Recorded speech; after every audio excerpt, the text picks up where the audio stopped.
Today, a heads up for drivers. The cost to fill up is surging again, and it's hitting families hard. New numbers from the Joint Economic Committee minority show just how fast prices have spiked in just the past month and what's driving the increase. Jeremiah Beatty breaks it all down.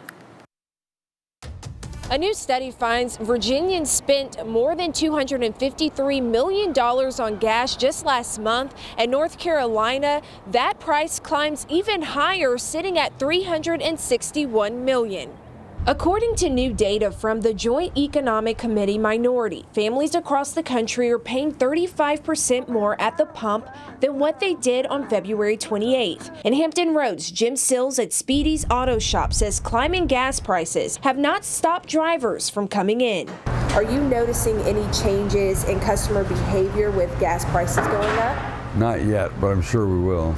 The national average for a gallon of regular unleaded gas sits at around $4.11. In Virginia, the average is $4.06, which is up 20 cents from last week. Sills says drivers looking for repairs have not outpaced what's typical for this time of year, with drivers coming to him for small repairs or routine checkups. It's just typical stuff. We're doing everything from motors, transmissions, starters, alternators, batteries. Ryan Adcock says the Iran war is causing gas prices to change drastically. According to AAA, the spring season can increase gas prices slightly. Virginia normally sits below the national average, and then Hampton Roads usually sits below the Virginia average. So in terms of patterns, they're not necessarily anything out of the ordinary. As to how long prices will remain high, Ryan Adcock could not say.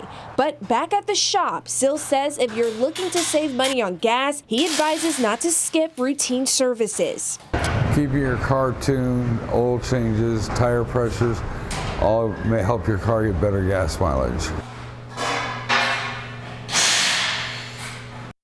And over the last month, the Joint Economic Committee minority found American households spent about $8.4 billion more on the gas since the start of the Iran war. And as the war enters its sixth week, President Trump is giving Iran just one more day to agree to a deal to open the Strait of Hormuz or make peace. Here's ABC's Karen Travers with the latest from the White House.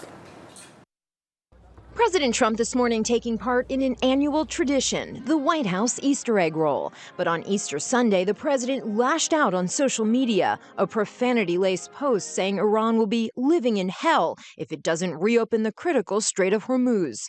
Later telling ABC's Rachel Scott in a phone interview that if Iran does not reach a deal by Tuesday night, then, quote, we're blowing up the whole country. Last week, the president insisted the U.S. didn't need the strait, which 20% of the world's oil passes through. The United States imports almost no oil through the Hormuz Strait and won't be taking any in the future. Now the president is threatening attacks on Iran's power plants and bridges, but some experts warn those attacks could amount to war crimes, violating international law. If it's civilian infrastructure, then many would argue that that's not a valid military target and against international law. The Speaker of Iran's parliament posting on social media, make no mistake, you won't gain anything through war crimes. The only real solution is respecting the rights of the Iranian people and ending this dangerous game.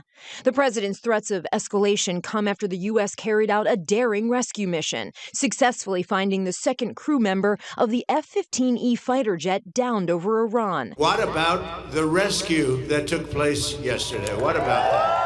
The crew member was hiding close to where he landed in his ejection seat. We picked up not one, we picked up two. We kept the first one quiet, and we were able to keep it quiet for about a day, which made it a lot better. But those two pilots were incredible, brave, and we thank them.